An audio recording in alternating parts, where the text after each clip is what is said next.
La France est derrière ce terrorisme qui endeuille les familles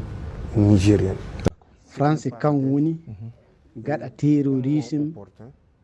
gonɗo no wara ɓiɓɓe leydi Niger oɗo miɗen jogii dalili ko wana haalaji maɓɓe tan e bindi maɓɓe miɗen cegiliidi wakkati men keɓi wune fuu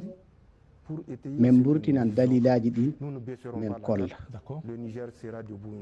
min kaalidu caggal 25 lewru ko mbinomi ko falti faa e gooto warata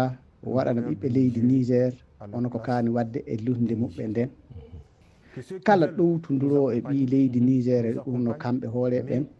kamɓe cappoto neɗɗo fuu ɗo wonno hono to min jiɗi wallirede e hono dagu no min mbiri noon ɗum ñun ɗum waɗirte faa e gooto leydi fay nguudi